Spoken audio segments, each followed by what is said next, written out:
That Christmas Eve, my family toasted my sister as if I were just the maid. My mother ignored me entirely until my sister smirked, calling my startup a temporary room app for storm victims.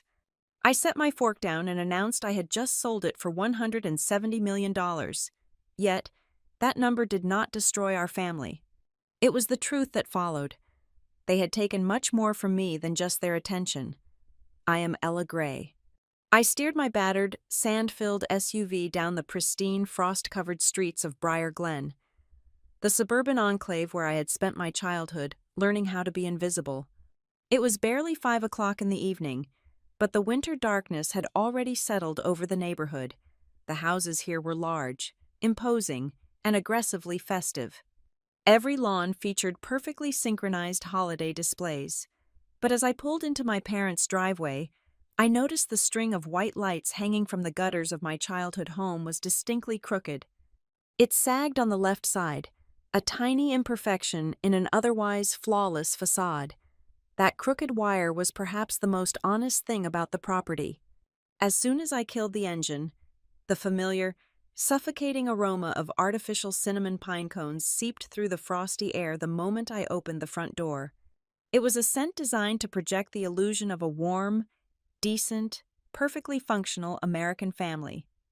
I wiped my boots on the welcome mat, knowing exactly what I was walking into. This was supposed to be our traditional Christmas Eve dinner, but like everything else in this house, the holiday had been quietly hijacked and repurposed. Tonight was not about the birth of a savior or the spirit of giving. My parents had covertly transformed the evening into a grand celebration for Sloane Gray, my golden younger sister. Sloane had just secured a massive promotion at her corporate firm and was on the verge of getting engaged to her equally polished boyfriend, Graham Vale. Christmas was merely the backdrop. Sloane was the main event. I had barely hung my heavy wool coat on the rack before the unwritten rules of the house snapped into place, shoving me firmly into my designated role. There were no warm embraces, no eager inquiries about my drive. Instead, my mother, Denise, leaned out from the kitchen, a wine glass already in her hand, and pointed toward the oven. She did not say hello. She simply told me the roast needed basting and the potatoes were waiting to be mashed. Within 3 minutes of crossing the threshold, I was the early arrival tasked with kitchen duty, the designated food runner, the reliable background character who required zero emotional maintenance. I was the child nobody needed to worry about, which in my family's language translated directly to the child nobody needed to care about. I washed my hands, tied a faded apron over my dark sweater, and got to work. Through the swinging door of the kitchen, I could see the dining room. The table was set with my mother's best china, the plates gleaming under the chandelier. In the center of the table, flanked by tall silver candlesticks, sat a small, elegant bakery cake.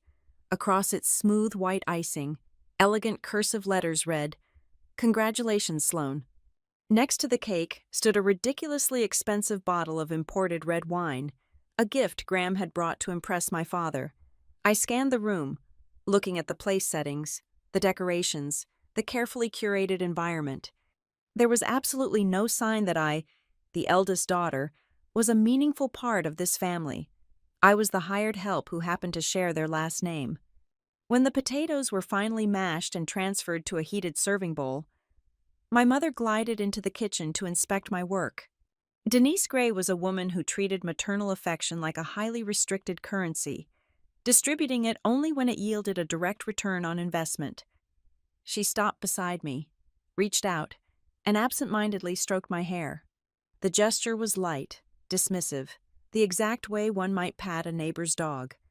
"Are you still doing that post-storm crisis management job?"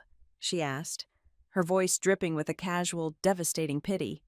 She said it as if I were handing out wet blankets at a roadside tent, as if my career were a temporary volunteer gig I had picked up to pass the time until I found real direction.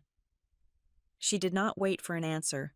She simply sighed, adjusted a loose strand of her own perfect hair, and murmured something about how I was always so willing to get my hands dirty. I bit the inside of my cheek and carried the heavy ceramic bowl into the dining room. My father, Martin Gray, was standing by the fireplace, a glass of scotch resting on the mantel. He was on a video call with his brother, my uncle, holding his phone at arm's length. His voice boomed through the room, full of that specific, hollow pride he reserved exclusively for public performances. "Oh, you know Sloane," my father bragged to the glowing screen, entirely ignoring my presence as I set the food on the table. "She is officially stepping into the executive class, vice president before she turns 30. Graham is doing remarkably well, too. We are just thrilled." There was a brief pause as my uncle presumably asked about me. My father's broad shoulders immediately slumped a fraction of an inch. His tone shifted from triumphant fanfare to mild, polite resignation. "Ella? Oh, Ella is fine. You know Ella. Stable, practical, no trouble at all. She is just keeping her head down." Stable, practical, no trouble. The words hung in the air, heavy and suffocating. To them, I was not a person with ambitions or a trajectory. I was a static object. I was the sturdy wooden chair in the corner of the room, useful when needed, entirely ignorable otherwise. I pulled out my chair at the far end of the table, closest to the kitchen door so I could easily clear the plates later. I sat down in the warm, cinnamon-scented room, surrounded by people who shared my blood, but did not know the first thing about me. Beneath my calm exterior, my pulse hummed with a quiet, lethal energy. I was carrying the heaviest, most monumental secret of my entire life. Exactly 3 weeks ago, I had sat in a sleek, glass-walled conference room in the city and signed a towering stack of legal documents. I had officially closed the sale of my disaster logistics company. I had built it from nothing, typing code on a sticky kitchen counter, mapping out shelter routes while the rest of the world slept. I had transformed a fragmented, failing crisis response system into a streamlined, indispensable network. And 3 weeks ago, a massive civic technology conglomerate had purchased my life's work for $170 million. I had not told a single soul in my family. Not my mother, who thought I was a glorified volunteer. Not my father, who proudly announced I was nothing more than stable and practical. Not Sloane, who was currently upstairs adjusting her designer dress, convinced she was the undisputed sun of our solar system. I had not kept the secret out of malice, nor had I driven 2 hours through the freezing dark tonight to flaunt my newfound, incomprehensible wealth.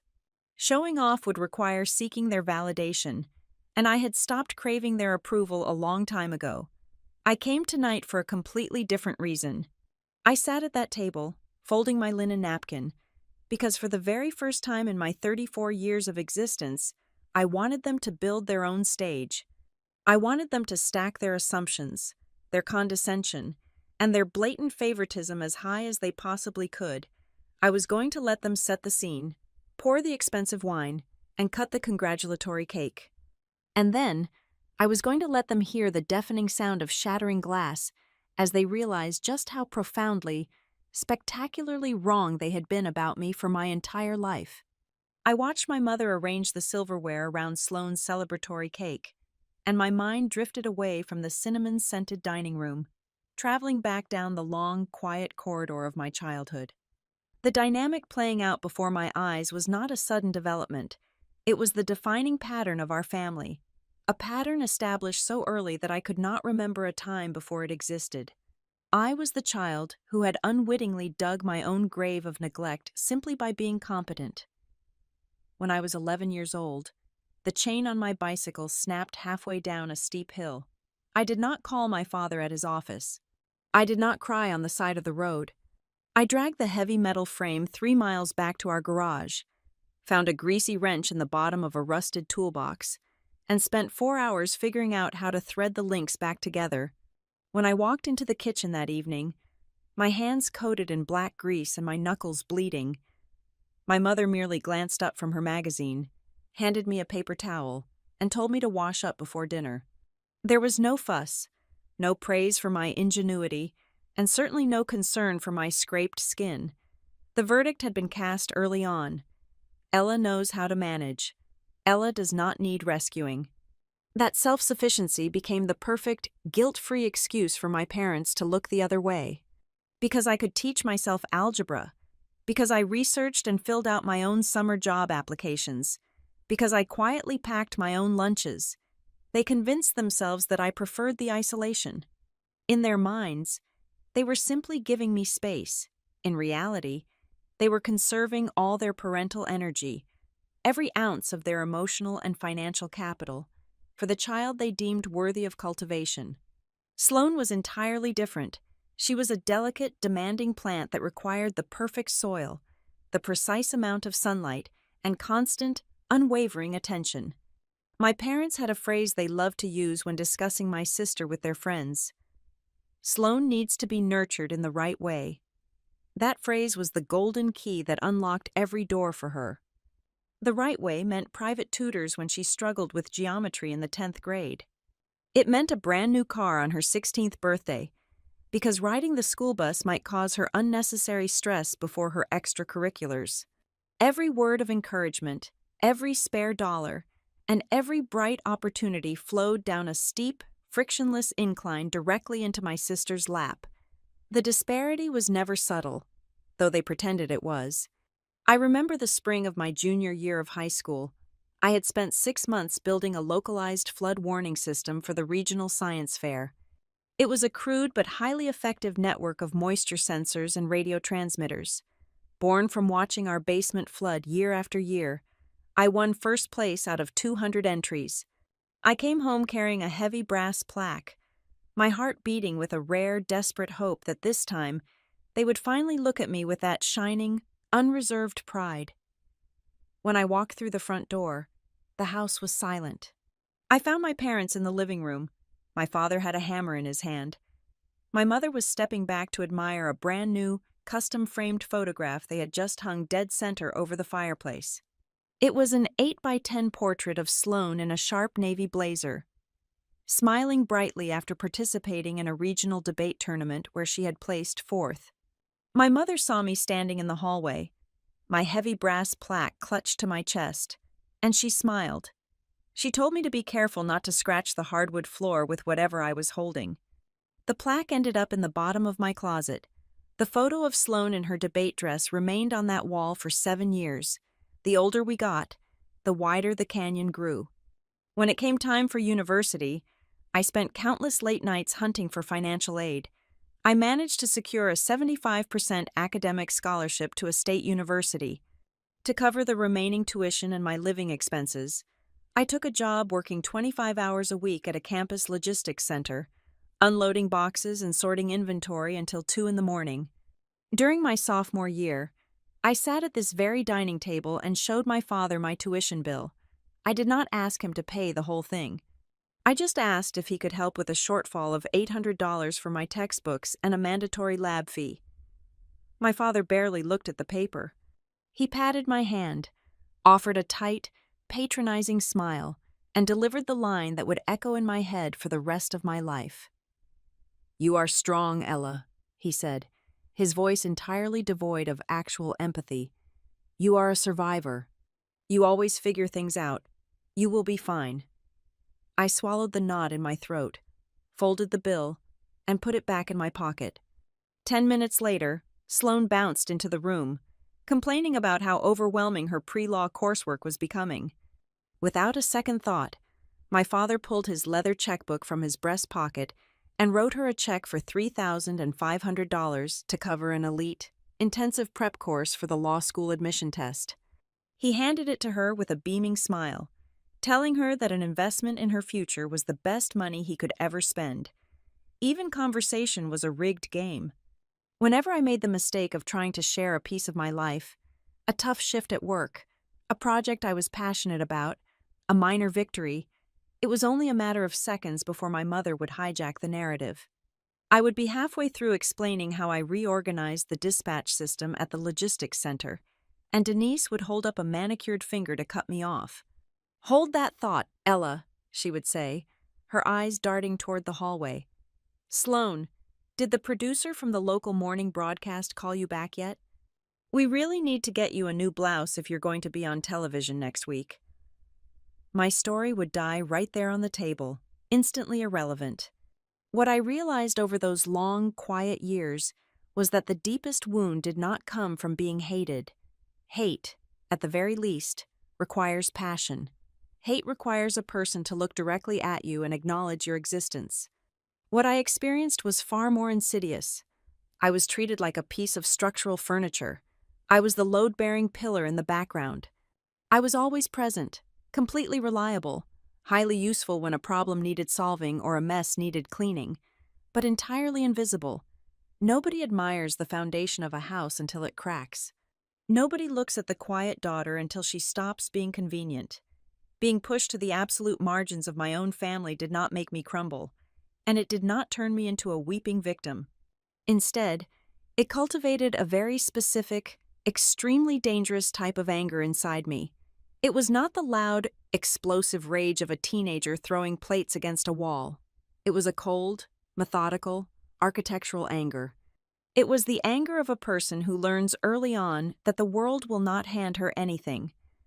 So she must build a fortress with her own two hands. I learned how to be perfectly silent.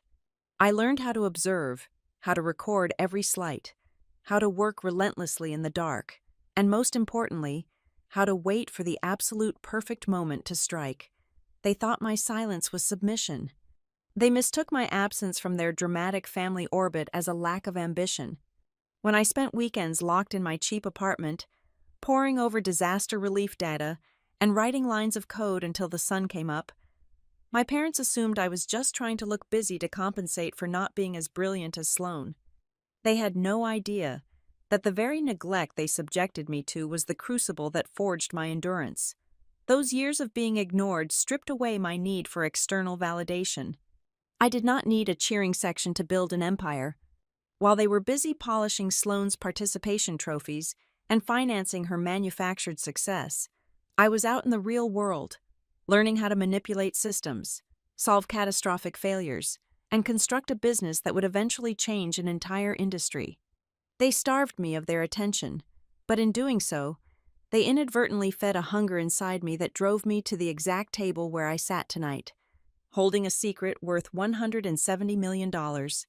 I looked across the table at my sister, whose name was written in sugar, and felt absolutely nothing but the cold, steady pulse of a predator who had finally cornered its prey. The reality of my daily life existed universes away from the polished dining room where my family now sat. While they navigated corporate politics and country club waitlists, my boots were perpetually caked in the toxic sludge of receding floodwaters or the gray, powdery ash of decimated neighborhoods. I was the lead operations coordinator for Hearthline Recovery Group, a private crisis management firm. Our mandate was brutal and unforgiving. We handled emergency housing deployment, immediate background verification, and temporary relocation for families who had lost absolutely everything to hurricanes, wildfires, and flash floods. People outside the disaster management sector fundamentally misunderstand what happens after a catastrophe. They see the news footage of helicopters dropping supply crates and assume the hardest part is the physical rescue. The truth is, the most devastating secondary disaster is the bureaucracy. Every single disaster season, I stood in the middle of chaotic municipal gymnasiums, transformed into evacuation centers, witnessing the exact same systemic failure. I saw exhausted parents sleeping in their freezing cars with their toddlers. Not because there was a lack of funding or a shortage of available motel rooms, but because the different entities involved were functionally incapable of talking to one another. The insurance adjusters operated on legacy software from the late 1990s. The federal emergency agencies relied on paper forms and overloaded servers. Local housing contractors tracked their availability on physical whiteboards. The hotel chains had their own proprietary booking systems. None of these databases communicated. As a result, a family might be approved for a 30-day housing voucher, but because the local building inspector could not instantly verify the structural ruin of their address to the insurance provider, that family remained homeless on the street. I realized very quickly that the catastrophe of displacement was not a problem of human empathy. It was a problem of fractured data. Everyone on the ground was working themselves to the bone, but because the data was completely siloed, thousands of desperate people were falling through the massive, invisible cracks in the system. I stopped feeling sorry for the victims and started dissecting the architecture of the failure. During grueling 16-hour shifts, surrounded by the hum of portable diesel generators and the cries of exhausted children, I began sketching out a solution on the backs of discarded intake clipboards. I envisioned a centralized, real-time coordination platform. I called the concept Shelter Bridge. The premise was aggressively practical. It would be a single, unified digital dashboard that pulled raw data from every disparate source. It would track available temporary housing inventory, synchronize required government documentation, monitor contractor inspection schedules, and map the real-time status of every single displaced household. If a motel room opened up in the next county, the system would instantly match it to a family whose insurance claim had just cleared the verification threshold, bypassing the human bottleneck entirely. I knew the logistics intimately, but I did not have the high-level coding architecture skills to build the back-end infrastructure from scratch. That was when I found Tess Mercer. Tess was a brilliant, fiercely pragmatic product engineer who had spent the last 8 years optimizing global supply chain software for massive freight corporations. She was burned out on making billionaires slightly richer by shaving fractions of a penny off shipping routes. We met at a terrible diner near the interstate. I slid my chaotic, coffee-stained wireframes across the sticky table. It took her exactly 45 minutes to see the sheer, unadulterated scale of what I was proposing. By the time the waitress brought our check, Tess had agreed to become my co-founder. What followed was a period of sustained, agonizing labor that would have broken a lesser person. I did not quit my day job. I could not afford to. Instead, I split my existence down the middle. From 6 in the morning until 8 at night, I was in the field, navigating disaster zones, arguing with federal representatives, and finding beds for traumatized families. At 8:30 in the evening, I would drive to Tess's cramped apartment. We would sit on her living room floor, surrounded by empty takeout containers, and build Shelter Bridge. I designed the user interface and mapped the complex logistical pathways based on my daily field observations. Tess translated those pathways into clean, aggressive code. We ran integration tests until our eyes blurred. I spent hours cold-calling regional hotel managers and independent contractors, begging them to let us beta test our software alongside their existing systems.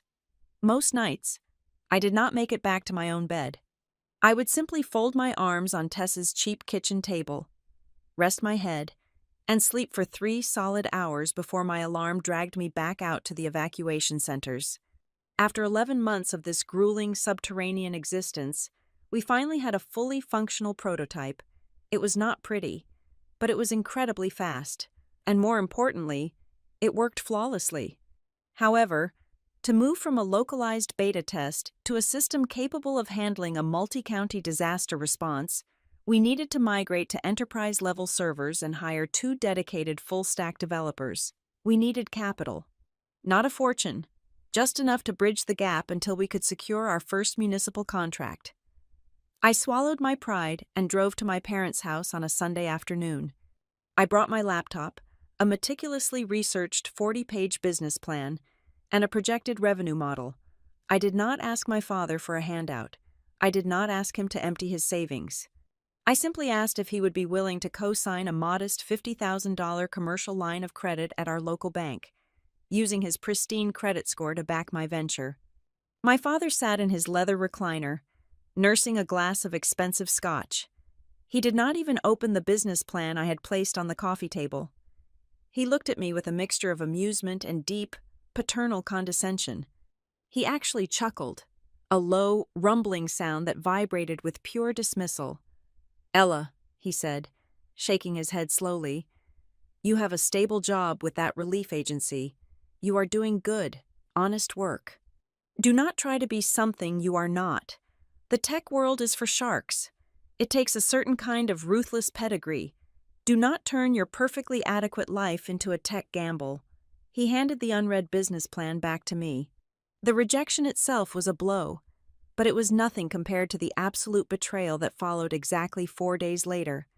That Thursday, my mother invited me over for a family dinner. When I arrived, they popped a bottle of champagne. They announced, with radiant, overflowing joy, that they had just helped Sloan secure the down payment for a sprawling luxury condominium in the city's most expensive financial district. Sloan had complained that commuting from her current apartment was draining her energy before her corporate meetings. The down payment they had gifted her was over $150,000, 3 times the amount I had asked them to merely guarantee. My mother raised her champagne flute, her eyes shining with pride as she looked at my sister. Then, she glanced over at me, offering a polite, entirely unbothered smile. "We always believe in putting our resources exactly where the greatest potential lies," my mother declared to the room. "We only invest where the future is." She did not say those words to hurt me. She said them because she genuinely believed them to be an objective truth. She believed I had no future worth investing in. The sheer casual cruelty of that statement pierced through my chest, sinking deeper than any screaming match or physical blow ever could. It was not the denial of the bank loan that changed me. It was the chilling realization that to my own parents, I was a dead end. I did not argue. I did not throw my drink in her face. I quietly finished my dinner, washed the dishes, and drove back to my tiny apartment. I sat in the dark for 2 hours, letting the fury crystallize into something cold, hard, and utterly unbreakable. The next morning, Tess and I took out predatory personal loans with exorbitant interest rates. We maxed out 7 different credit cards. We hired the 2 developers. We bypassed the need for family approval entirely. They had refused to bet on me, assuming I would simply fold my hand and accept my place in the background. They failed to realize that by denying me their safety net, they had removed the very last thing tying me to their expectations. I was no longer trying to prove my worth to Martin and Denise Gray. I was going to conquer an entire industry, and I was going to do it completely without them. The sky did not simply break that late August. It shattered. A Category 4 hurricane tore through the southern coastline, dragging a terrifying storm surge and days of relentless, punishing rain across highly populated residential zones. The physical devastation was absolute, but the logistical collapse that followed was even worse.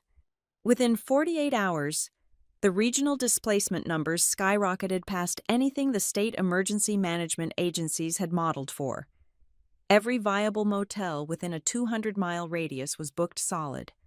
Demolition and repair contractors were paralyzed by the sheer volume of distressed properties.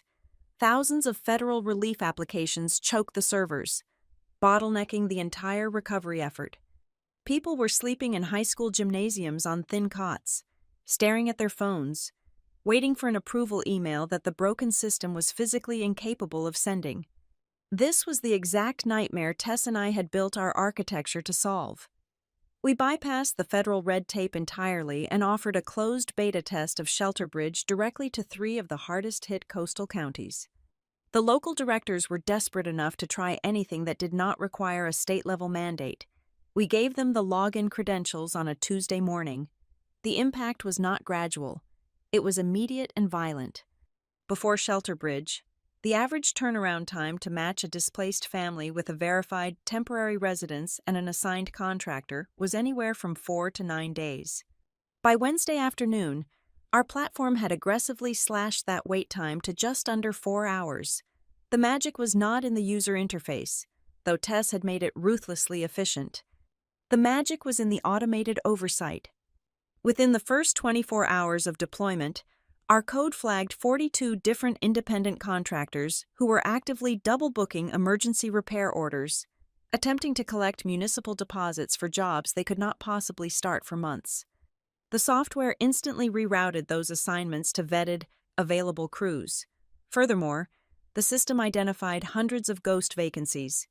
These were motel rooms listed as occupied in the state database because someone had forgotten to uncheck a digital box when a family checked out. Shelter Bridge automatically pinged the front desks, verified the empty beds, and immediately texted the navigation coordinates to families freezing in civic centers. We even built an automated crawler that scanned stalled housing applications, instantly notifying caseworkers if a file was frozen simply because of a missing signature or an expired driver's license. We cleared a backlog of 2,000 stranded applications in a single weekend. Overnight, the narrative surrounding my career shifted. The municipal directors, the regional disaster coordinators, and the federal auditors, who had previously viewed me as just another exhausted dispatcher in a high-visibility vest, suddenly realized I was the only person in the room who fundamentally understood both the boots on the ground and the code in the cloud. My phone did not stop ringing. State representatives wanted emergency access. Insurance conglomerates were asking for integration timelines. But the call that changed everything came in late October. It was not from a desperate county official. It was from the acquisitions division of North Star Civic Systems. North Star was a monolithic titan in the government software sector, responsible for the digital infrastructure of dozens of major municipalities. They had the capital, the political lobbying power, and the nationwide contracts, but their existing emergency response module was an archaic, bloated disaster. They had been watching the data pouring out of our 3-county beta test. They did not just want to license our software, they wanted to swallow us whole. The due diligence process was a grueling marathon of corporate audits, code-based inspections, and relentless negotiations. Tess and I sat across mahogany tables from teams of corporate lawyers, defending every line of code and every strategic projection. It was during one of these endless review sessions, while sifting through a stack of acquired competitive market analyses provided by North Star's intelligence team, that a specific document caught my eye. It was a private venture capital advisory memo from an elite financial firm, commissioned by North Star 6 months prior to assess emerging threats in the civic technology sector. The author of the memo had dedicated a meager half-page to Shelterbridge, dismissing it as an overly specific passion project. The analyst had written, verbatim, that the crisis management sector was a niche market, far too small and heavily regulated to ever become a massive financial entity. The signature at the bottom of that deeply flawed, arrogant assessment belonged to Graham Vale. My sister's fiercely ambitious, perpetually condescending boyfriend had looked directly at my life's work, evaluated its potential, and confidently declared it worthless. The irony was so rich, so deeply satisfying, that I actually laughed out loud in the quiet conference room. He had entirely missed the largest disruption his sector had seen in a decade, simply because he lacked the vision to look past his own polished ego. 2 weeks later, the paperwork was finalized. I sat in a high-rise legal office overlooking the city skyline and signed a legally binding acquisition agreement. North Star Civic Systems purchased Shelterbridge for $170 million. The terms included a mandatory 5-year advisory role for me, ensuring the software maintained its operational integrity, alongside a substantial equity stake in the impending national rollout. When the wire transfer finally cleared, I was sitting alone in my cramped, drafty apartment. I logged into my banking portal, the screen loaded, and there it was. A number so large it felt abstract, completely divorced from reality. 9 digits sitting quietly against a sterile white background. I stared at the screen for a long time, waiting for the massive, transformative wave of emotion to hit me. I expected to feel like a completely different person, but I did not. I simply closed the laptop. I did not immediately call a real estate agent to buy a sprawling penthouse. I did not walk into a luxury dealership and point at a sports car. I did not even order a celebratory dinner. The next morning, I woke up at exactly 5:30, put on the same scuffed boots and the same worn-out olive green canvas coat I had worn for the last 5 years, and drove to the regional logistics center. I kept my mouth completely shut. The silence was not born of humility. It was an act of profound self-preservation. If I walked into my parents' house and announced that the daughter they had systematically overlooked had just become a centimillionaire, they would not hear it as a victory. They would not suddenly recognize my intelligence, my resilience, or my worth as a human being. They would only hear the sound of a vault unlocking. They would instantly reclassify me from a useless piece of background furniture into an unlimited, highly exploitable resource. They would see an opportunity to fund Sloane's endless appetite for prestige, to cover my father's reckless investments, and to elevate their own social standing. They had refused to see me when I was struggling in the mud, building an empire with bleeding hands. I was absolutely not going to let them see me now, simply because I could afford to buy the building we were standing in. I was going to let them continue playing their parts, totally blind to the fact that the entire board had already been flipped.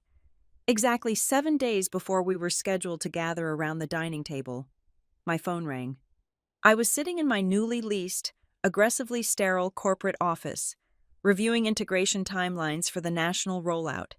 The caller identification flashed my mother's name. I answered, expecting perhaps a brief, obligatory inquiry about my well-being or a request to pick up ice. I was wrong. Denise did not bother with pleasantries. "Ella, listen to me carefully," she instructed, her voice tight with event planning anxiety. "Sloan and Graham are arriving right at 6 o'clock on Christmas Eve. Do not be late. We are creating a very specific atmosphere to celebrate her promotion, and I will not have you rushing in halfway through the appetizers and ruining the mood." She did not ask if I had to work. She did not ask how my year had been. She simply issued a directive to ensure her meticulously curated stage remained undisturbed. I assured her I would arrive precisely on time, hanging up the phone with a slow, calculating smile spreading across my face. That brief conversation cemented my strategy. I made a conscious, deliberate choice not to walk into Briar Glen looking like a woman who had just revolutionized an industry and secured a 9-figure buyout. I wanted them to treat me exactly as they always had. I needed the contrast to be stark, violent, and utterly undeniable. If I showed up in designer clothes or a luxury vehicle, they would adjust their behavior just enough to mask their usual disdain. I needed their unvarnished arrogance. So, I dressed in my standard armor. I pulled on a plain, dark gray knit sweater and faded black denim. I left my hair tied back in a simple, practical knot. I specifically chose not to wear the antique silver timepiece I had purchased for myself the week after the acquisition cleared. I drove my salt-stained SUV, the one with the rattling exhaust pipe, parking it right behind Graham's gleaming, leased German sedan. I was a ghost returning to haunt a house that did not believe in spirits. The living room was suffocatingly warm and loud when I finally stepped out of the kitchen. Martin was holding court near the fireplace, swirling his scotch and looking at Graham with the kind of deep, masculine affection he had never once directed toward me. They were discussing corporate strategy, or rather, my father was projecting his own unfulfilled business fantasies onto his future son-in-law. "It is all about that inherent drive," my father proclaimed, gesturing grandly with his glass. "You either have it or you do not. It is the gray bloodline. Frankly, ambition is baked right into our DNA. Just look at Sloan. She practically willed that executive vice president role into existence."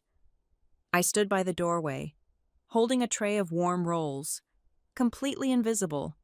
Martin spoke of ambition as a genetic trait that had miraculously skipped his firstborn, unaware that the true gray ambition had just dismantled a monolithic government bureaucracy while he was busy practicing his golf swing. Sloan was perched on the edge of the velvet sofa, holding a long-stemmed glass of Pinot Noir. She looked radiant, expensive, and entirely self-satisfied. She was detailing the layout of her new corner office and the imported quartz countertops she had selected for the condominium our parents had bought her.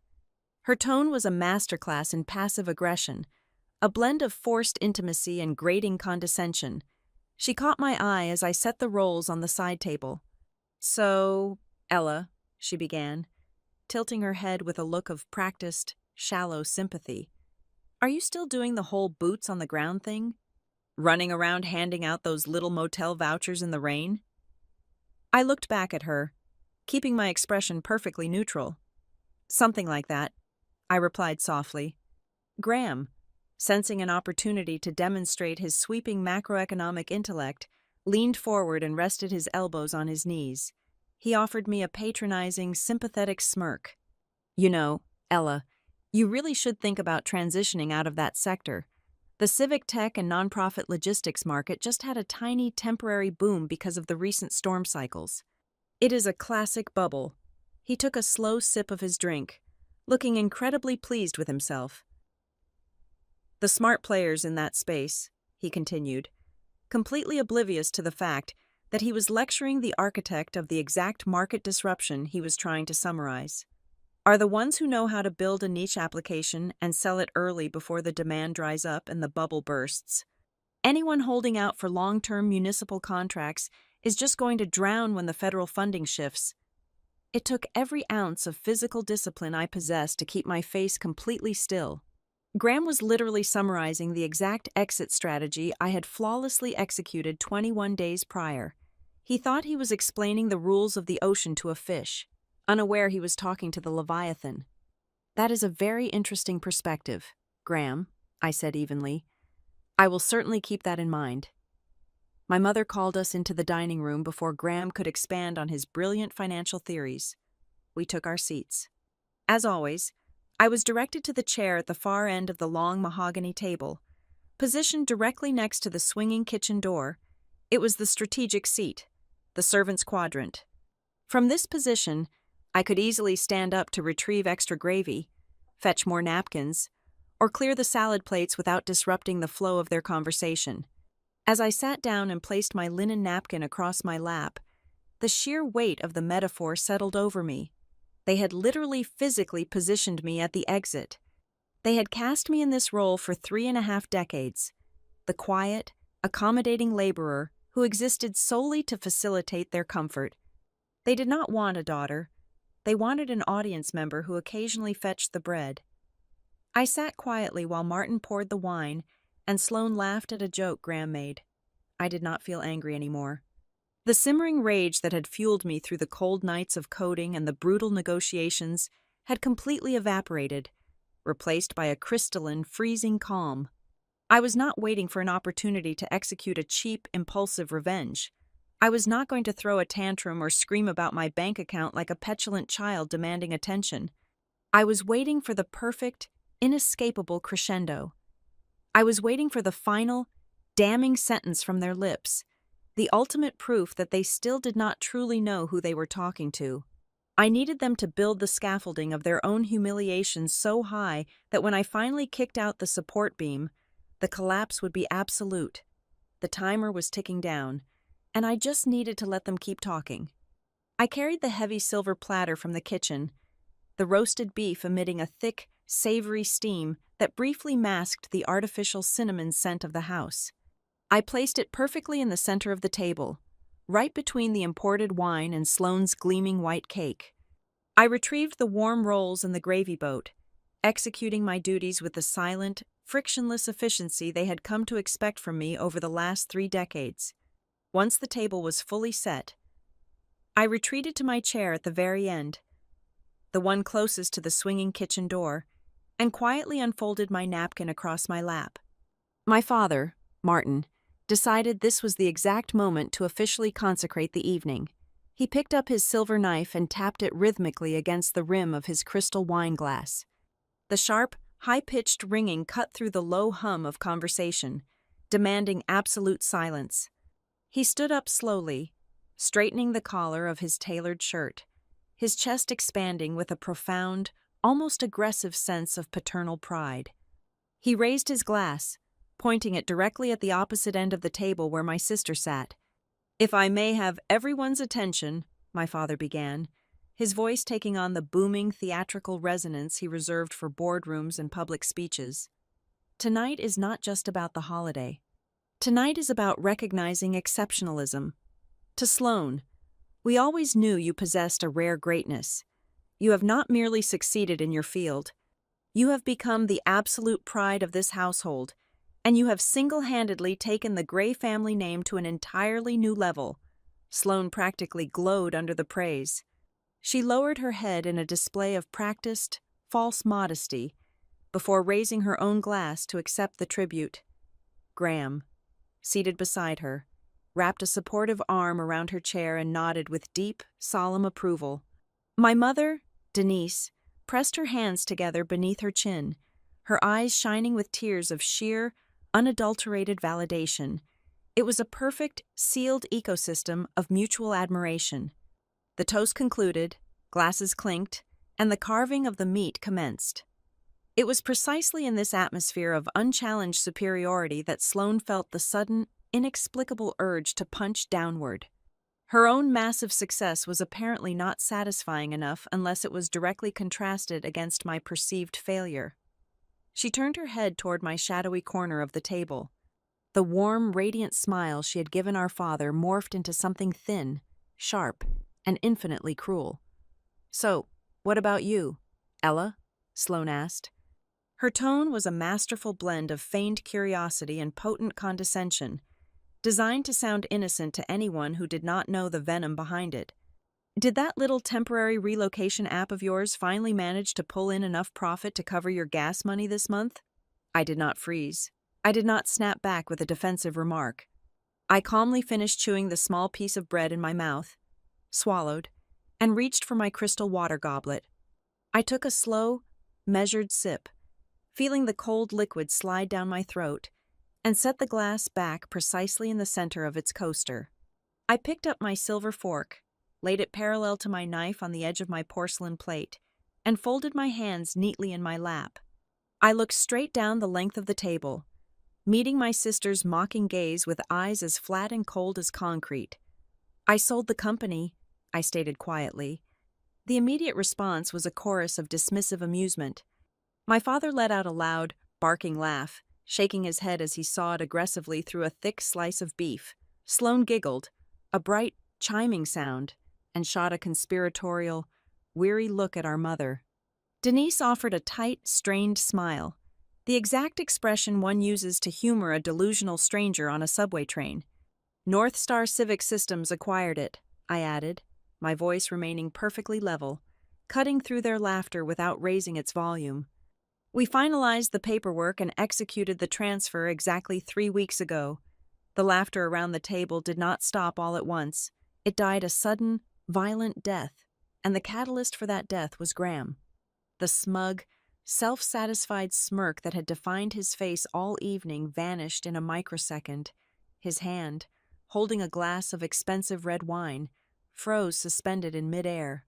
As a venture capital analyst who monitored municipal infrastructure, he knew exactly what North Star Civic Systems was. They were a predatory titan. They were a corporate monolith that did not engage in small, trivial acquisitions to cover anyone's gas money. They executed massive, ruthless, industry-swallowing buyouts. Graham stared at me, his jaw slightly slack, his eyes widening as his brain frantically tried to reconcile the quiet woman sitting by the kitchen door with the corporate leviathan I had just named. Sloane, entirely oblivious to the sudden, rigid paralysis gripping her boyfriend, rolled her eyes. She leaned forward over her untouched plate, determined to ride the joke all the way to its bitter end. Her voice grew louder, openly mocking. "Oh, wow, good for you, Ella, truly. So, what did those giant corporate sharks give you for your little field project? How much was this massive buyout? 500,000? $1 million? I held her gaze. I did not blink. I did not inject a single drop of arrogance or triumph into my tone. I delivered the numbers with the clinical, devastating precision of a surgeon making a fatal incision. 170 million.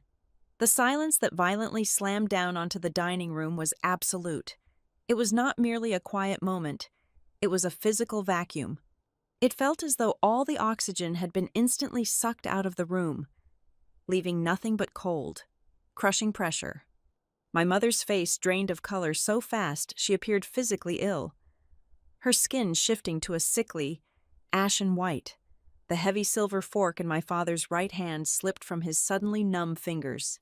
It hit the edge of his fine china plate with a loud, sharp clatter, bouncing off the rim and tumbling onto the mahogany table, leaving a thick smear of dark brown gravy across the pristine wood. He did not flinch. He did not move to pick it up. He simply stared blankly ahead. Graham looked as if he had been physically struck. He was gazing at me with a profound, terrifying clarity, realizing he had just spent the evening lecturing and patronizing a founder who had successfully exited a 9-figure deal. He looked at me like a man who had just discovered he was standing on the tracks of an oncoming freight train. I knew exactly how their minds worked. Conditioned by decades of viewing me as a background character, Their brains would immediately begin scrambling for an alternative reality. They would try to convince themselves I was lying, exaggerating, or having some sort of mental breakdown. I refused to give them the runway to launch those doubts. I reached into the front pocket of my faded black denim jeans and pulled out my smartphone. I did not stand up. I did not wave the screen in their faces. I simply unlocked the device, opened my secure legal email client, and tapped on the final, countersigned acquisition contract bearing the unmistakable corporate letterhead of Northstar's legal division. Then, I smoothly swiped the screen over to my encrypted banking application, pulling up the unarguable, verified confirmation of the massive wire transfer that had cleared my accounts. I set the phone down and slid it slowly across the smooth wood of the table. It came to a stop exactly in the center, resting directly next to the base of Sloane's congratulatory cake. My father leaned forward with agonizing slowness, as if he were approaching a volatile explosive device. He squinted at the glowing digital screen. His lips moved slightly, silently counting the long string of zeros that stretched across the display. Graham leaned over my father's shoulder, his face turning even paler as he recognized the specific legal signatures on the Northstar documents. There was absolutely no ambiguity. There was zero room for debate or denial. The irrefutable, concrete proof of my victory was sitting right next to the mashed potatoes. Yet, the true source of the freezing temperature in the room was not the incomprehensible sum of money displayed on the glass screen. The money was just the hammer. The real devastation, the thing that truly shattered them, was the realization of their own catastrophic blindness. My mother finally managed to find her voice, though it was nothing more than a ragged, breathless whisper. "Ella," she gasped, her hands trembling as she clutched her napkin to her chest. "Why did you not tell us? Why on earth would you hide something this monumental from your own family?" I looked at her pale face, then shifted my gaze to my father's stunned expression, and finally to my sister, whose mouth was slightly open in a mask of pure shock. I let the brutal silence stretch out for a few more agonizing seconds, ensuring they felt the full weight of the moment, before I finally answered. "I did not hide anything from you," I said, my voice perfectly calm and steady, echoing through the dead air of the dining room. "I never kept it a secret.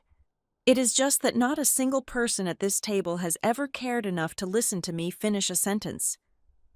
The absolute paralysis in the dining room lasted for exactly 4 agonizing minutes.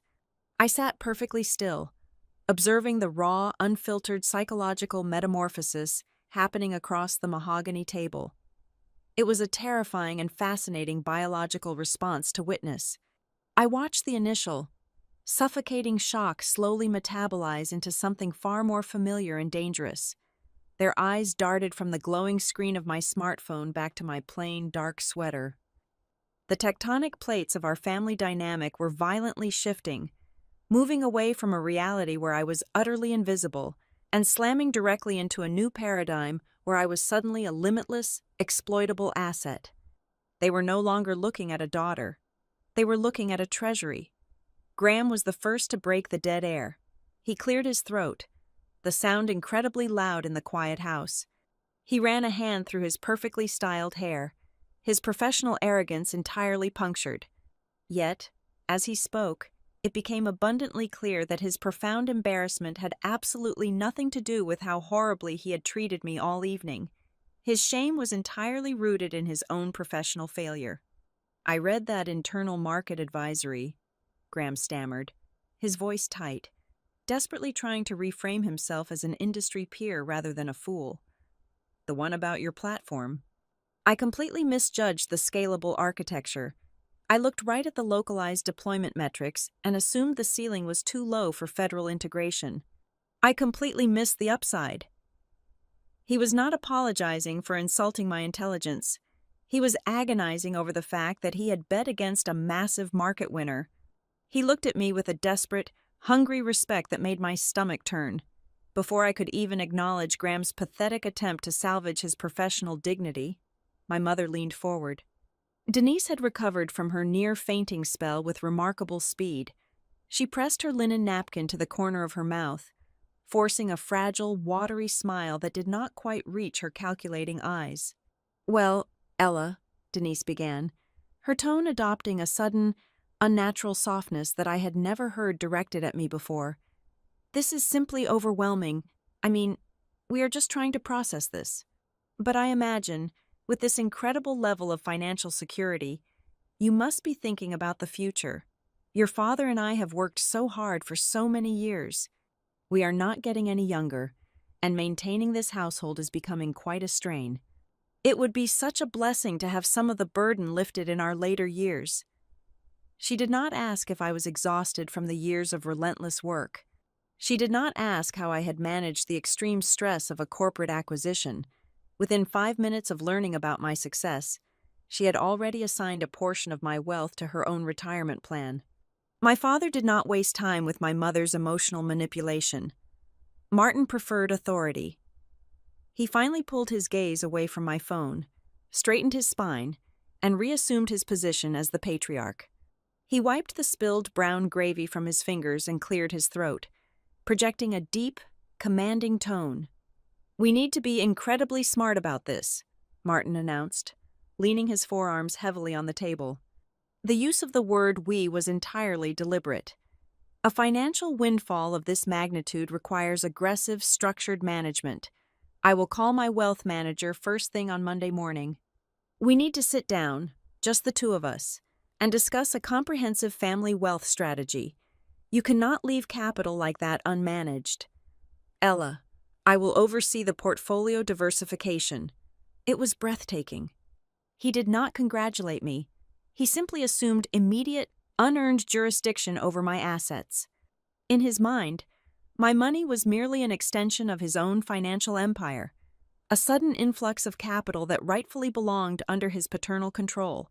Sloane, however, was not interested in portfolios or retirement plans. She sat rigid in her chair, her knuckles turning white as she gripped the stem of her wineglass. The realization that she was no longer the most successful, most important person in the room was visibly tearing her apart. She did not express an ounce of curiosity about the software I had built or the empire I had conquered. She was entirely consumed by the loss of her stage. "You did this on purpose," Sloane hissed, her voice trembling with pure, unadulterated rage. She slammed her glass down on the table, the dark red liquid sloshing over the rim and staining the white tablecloth. "You sat there all night, wearing that pathetic, cheap outfit, acting like a martyr, just waiting to humiliate me. This was supposed to be my celebration. You could have told us weeks ago, but you chose tonight just to steal my moment." I reached across the table, picked up my phone, and slid it smoothly back into my pocket.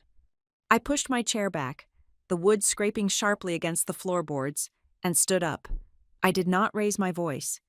I simply turned and walked out of the dining room, heading straight down the dimly lit hallway toward the front door. They scrambled out of their chairs and followed me, their voices overlapping in a chaotic chorus of demands, accusations, and frantic backpedaling. I stopped near the coat rack and turned around to face them. They halted a few feet away, a unified front of entitlement and outrage. "You are right, Sloane," I said, my voice cutting through their noise with the cold, heavy weight of absolute certainty. "I did choose tonight, because I needed you all to put on your perfect performance one last time. I needed to see exactly how you operate when you think I am nothing." I looked at my parents, feeling a lifetime of suppressed wounds rising to the surface, finally demanding sunlight. "You never needed me to fail," I stated, staring directly into my father's eyes. "My failure was never the goal. You just needed me to stay incredibly small, so that Sloane could always look bigger.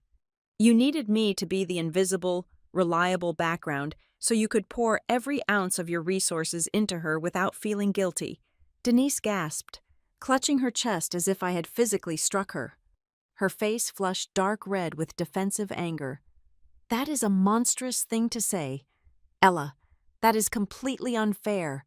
We have always loved you both. We simply allocated things where they made the most sense. We gave things to the person who would appreciate them best, just like your grandmother Rose's silver bracelet." the moment the words left her mouth. Denise froze, realizing the catastrophic mistake she had just made. The air in the hallway turned to ice. Grandma Rose was my father's mother, the only person in this family who had ever showed me genuine, unconditional warmth. When she passed away, she left a specific, intricately carved silver bracelet to me. I had looked for it for months, assuming it had been lost in the estate transfer. I had mourned that loss silently. I stared at my mother, feeling a sick, hollow dropping sensation in my stomach. "You gave Sloane the bracelet?" I asked, my voice dropping to a dangerous, terrifying whisper. Sloane shifted uncomfortably, suddenly looking anywhere but at me. My mother stammered, frantically trying to build a bridge over the chasm she had just blasted open. It was just that it matched her complexion so much better. "Ella, and you were always working in the mud. You never wore fine jewelry. We thought it was the practical choice." They had not merely neglected me. They had actively stolen from me. They had taken the one tangible piece of love I possessed and quietly handed it to my sister, completely bypassing my consent, because they firmly believed I did not require anything of value. It was the ultimate, undeniable confirmation of my absolute worthlessness in their eyes. I did not scream. I did not cry. The revelation did not break me. It liberated me.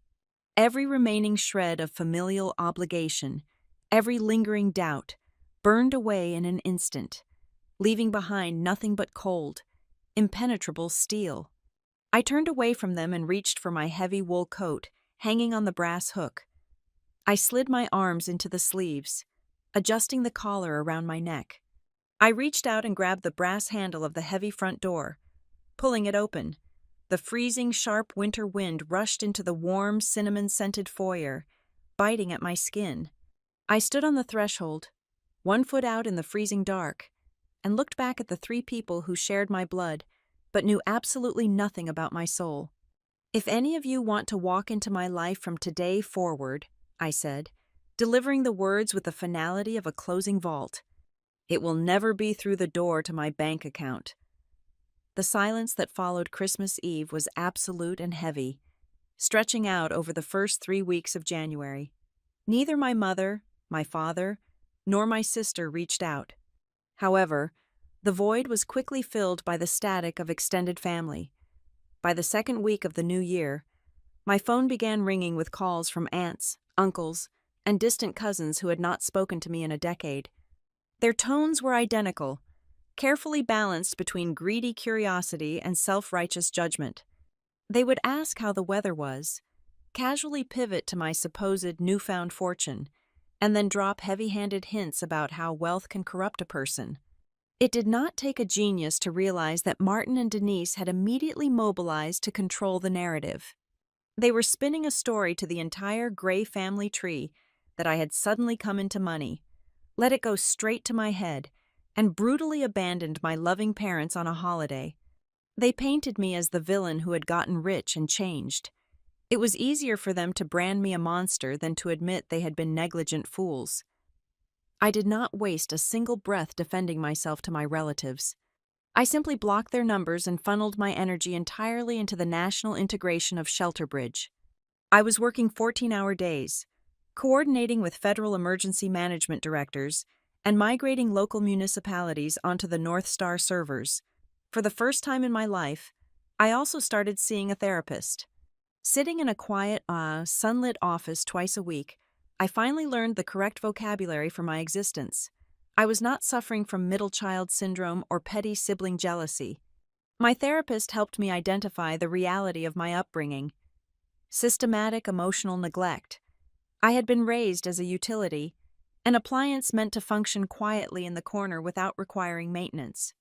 But the true depth of that neglect did not fully hit me until a freezing Tuesday morning in late February. I was sitting in the sleek, glass-walled conference room of my wealth management attorney, Camille Hurst. Camille was a brilliant, ruthless architect of financial structures, currently auditing my entire fiscal history to establish a series of blind trusts and philanthropic foundations. She slid a thin manila folder across the polished table. Inside was a stack of yellowing bank records.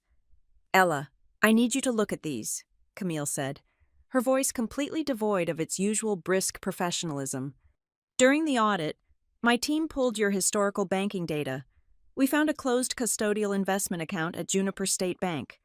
It was established under your Social Security number when you were a toddler, managed by your grandmother, Rose Gray.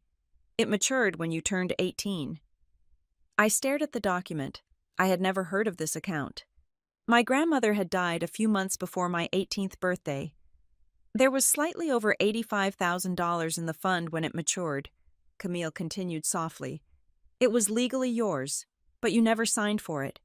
Your father, acting as the executor of Rose's estate, and your legal guardian at the time, executed a transfer of the entire balance. He drained the account 3 weeks after your birthday. I picked up the final sheet of paper. It was a scanned copy of the withdrawal authorization.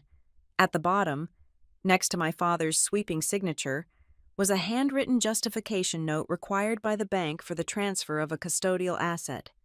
The ink was faded, but the words were crystal clear, written in my mother's neat, cursive handwriting. Ella does not require as much capital as Sloan, the note read. She is highly capable and can always take care of herself. These funds are being reallocated for immediate family business needs. I felt a cold, physical sickness wash over me. I remembered that specific summer vividly. I was working double shifts at the logistics center just to afford my used textbooks and my portion of the dorm fees. That was the exact same summer Sloan had decided she wanted to launch a boutique event planning business instead of doing a traditional internship.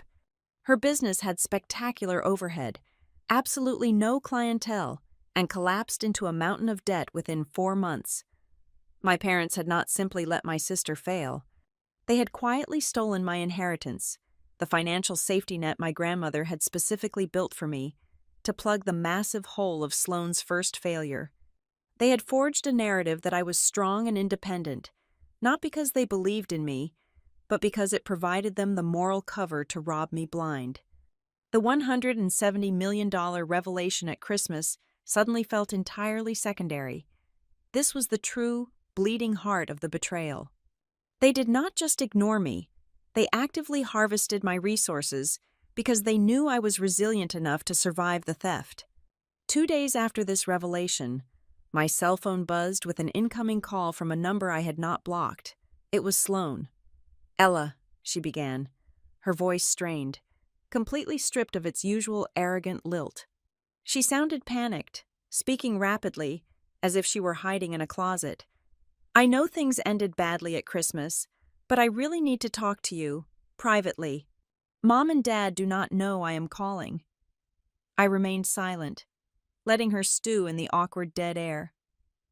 "It is about Graham," she finally blurted out. One of his major commercial real estate deals went completely sideways. It is a massive redevelopment project down on the coast, right in the middle of a storm recovery zone. The federal grants got tied up. The contractors walked, and he is dangerously over-leveraged. If he defaults next week, the firm will terminate him, and we will lose the down payment on our new condominium.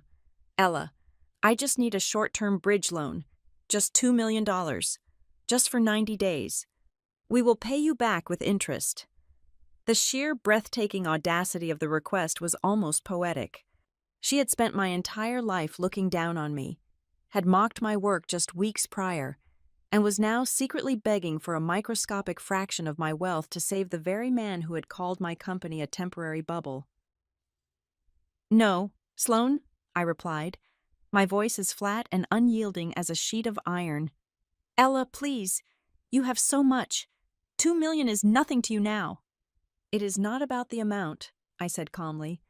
"It is about the fact that you still view me as a resource to be harvested whenever you or your golden life hits a snag. I am not your safety net. I am not Graham's bank. You are going to have to figure this out the exact same way I figured out my entire life, completely on your own."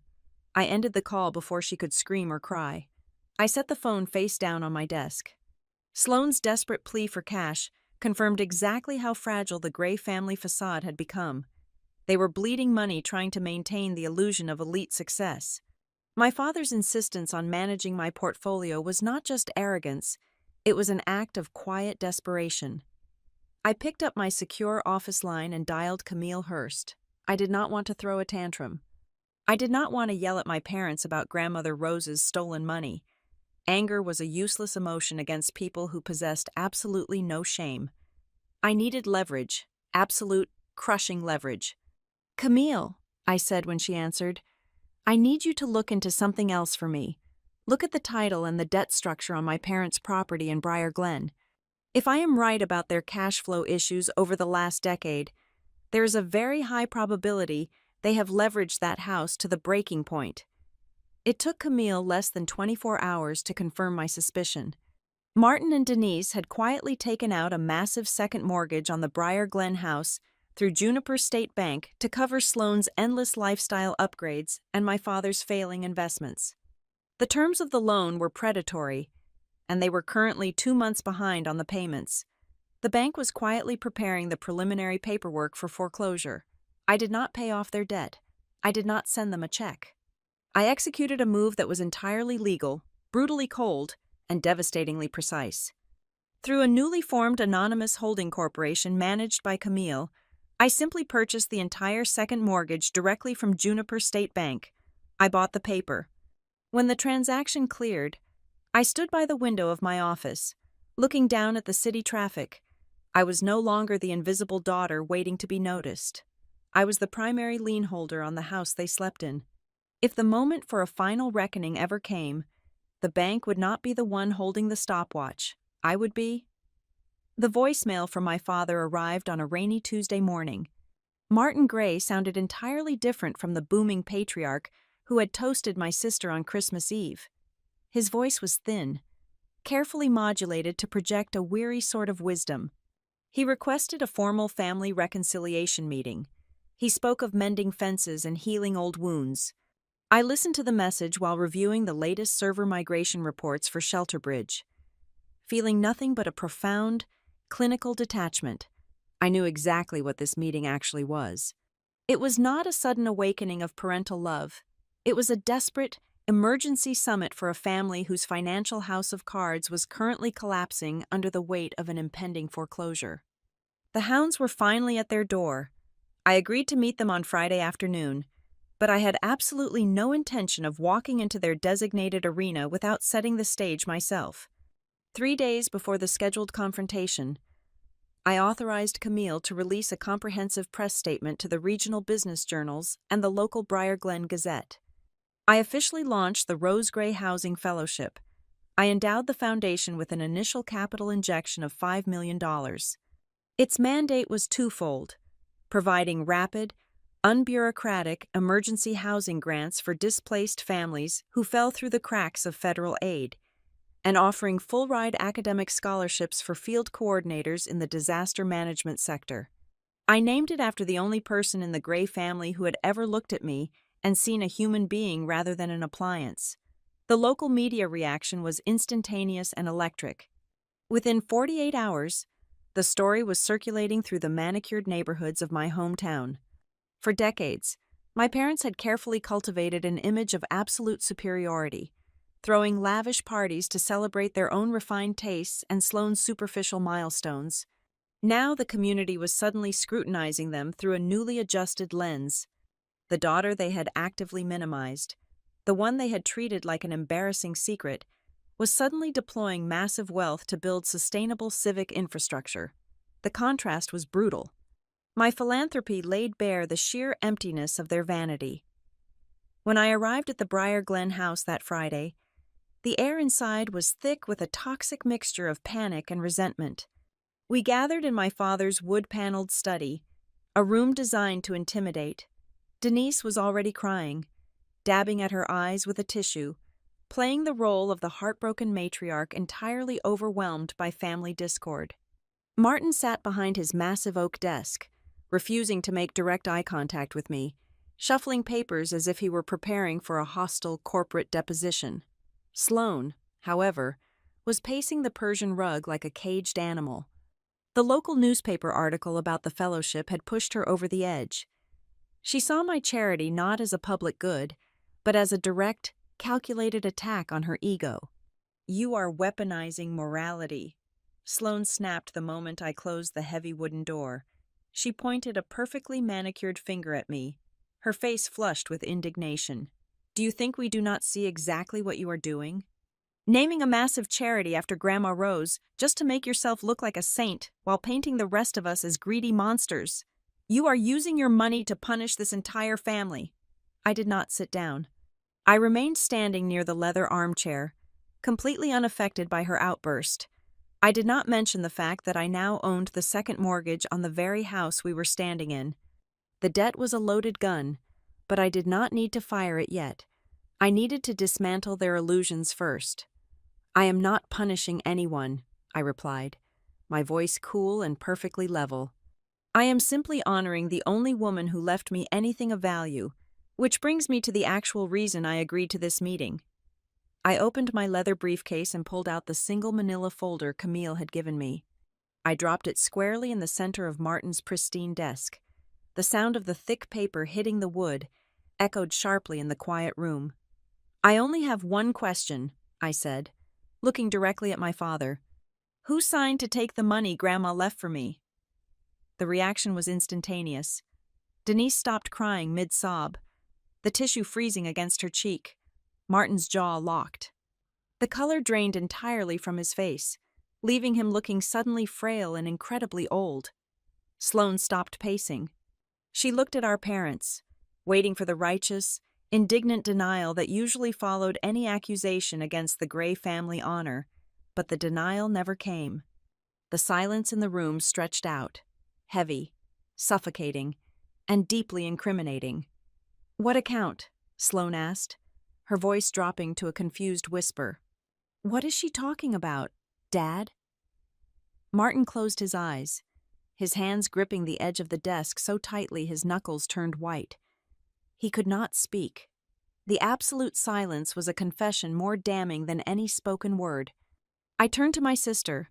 For the first time in my life, I felt a fleeting, microscopic shred of pity for her. When I turned 18, I explained methodically, Grandma Rose left a custodial fund intended for my education and future.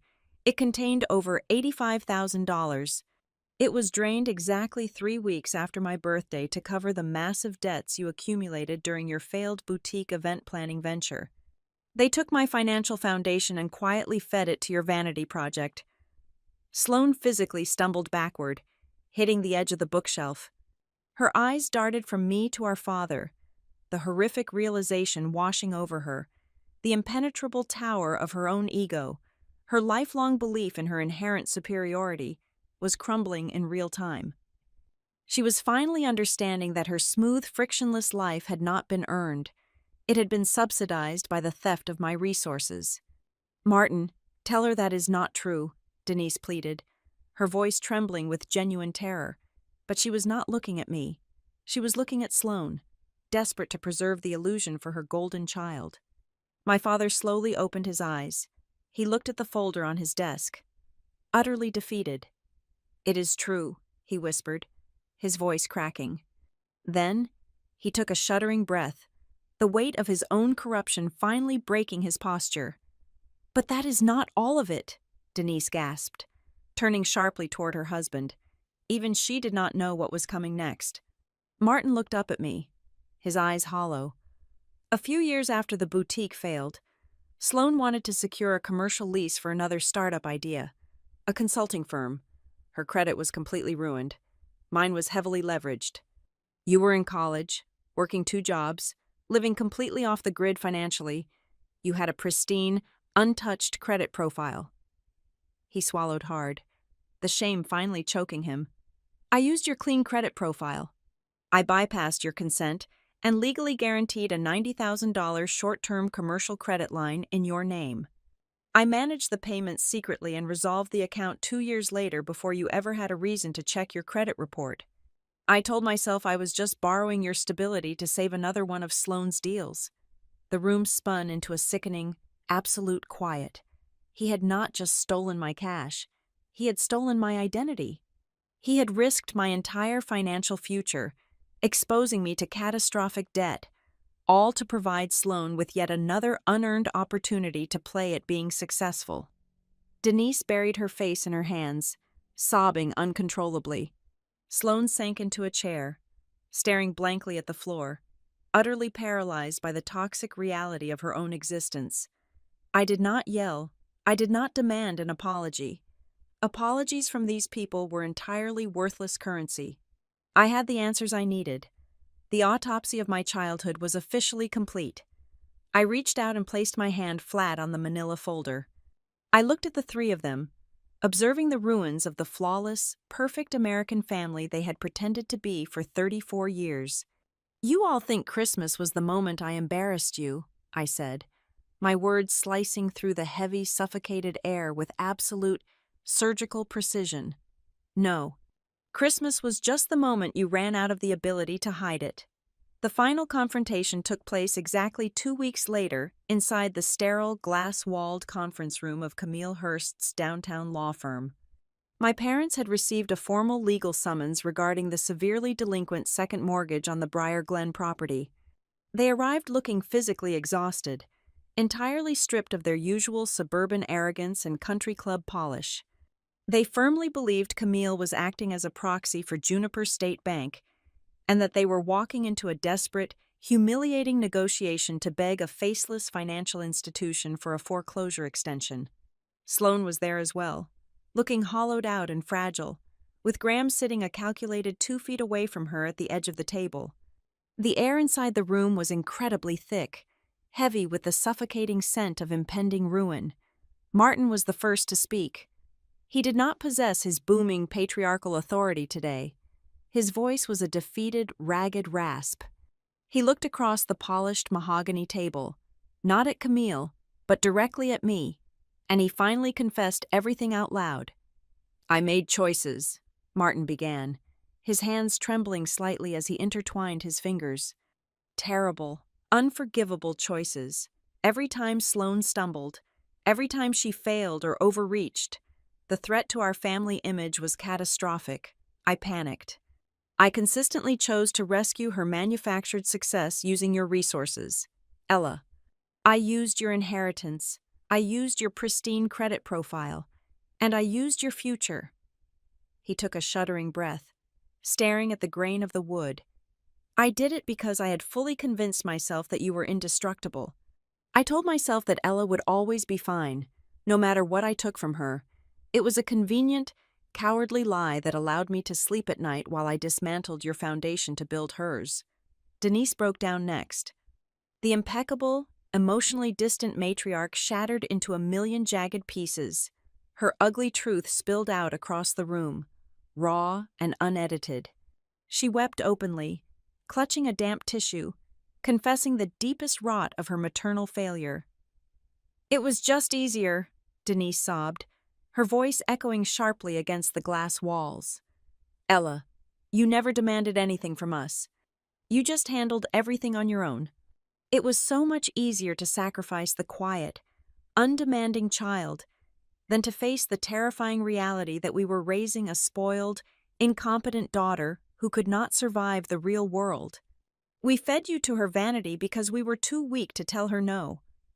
Sloane did not cry. Her collapse was entirely internal, a silent, catastrophic implosion.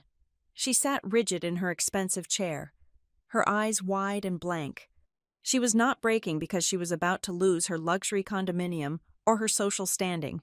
She was shattering because, for the very first time in her life, she was being forced to look at the towering architecture of her own ego and realize that every single brick had been stolen from her older sister.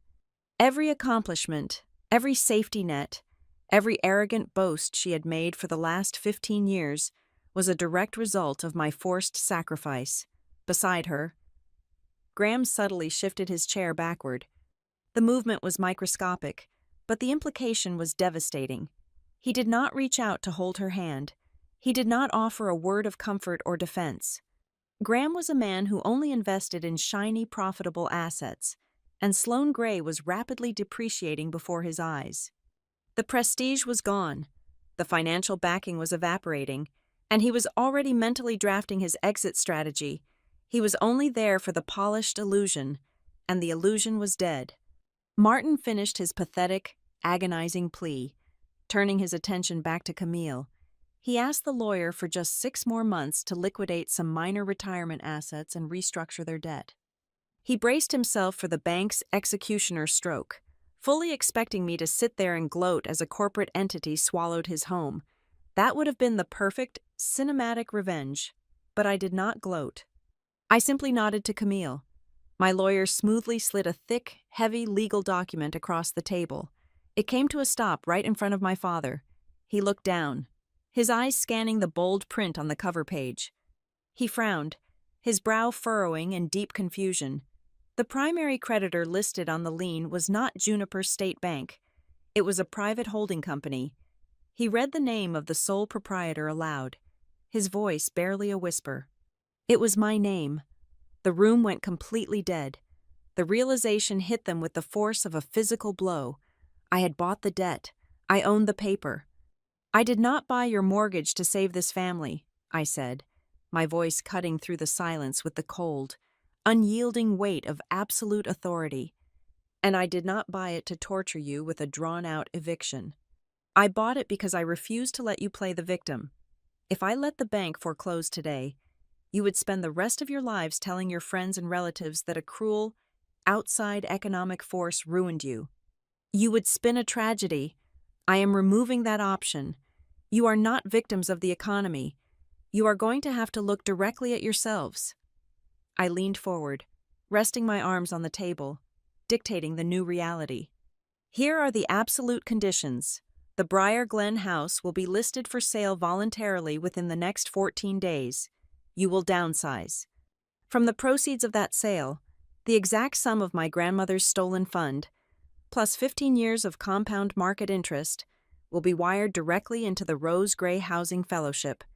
You will repay what you took, and it will go toward helping people who actually need it." I shifted my gaze to my sister, who flinched under my stare. "Furthermore, my parents will cease treating me as a financial lifeline. And you, Sloane, will finally carry the weight of your own existence.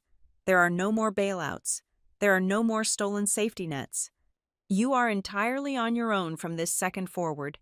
They stared at me, paralyzed by the sheer, unarguable fairness of the trap I had built for them. It was a brutal path, but it was just. I had not destroyed them. I had simply forced them to pay their own debts. There were no tearful hugs. There was no beautiful, cinematic reconciliation where we all learned a valuable lesson and embraced. Some fractures are too deep, too foundational, to ever be repaired. I stood up, buttoned my heavy wool coat, and left the legal documents sitting on the table in front of them. I turned my back on my family and walked out of the conference room. I rode the elevator down to the lobby and pushed through the heavy revolving doors, stepping out into the freezing, sharp winter air. I took a deep breath, the cold wind stinging my lungs, and for the first time in my 34 years, I felt an overwhelming, incredible lightness.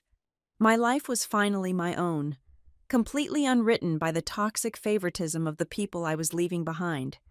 Thank you so much for listening to my story today. I would love to know where you are listening from, so please drop a comment below to share your thoughts and connect with me and others.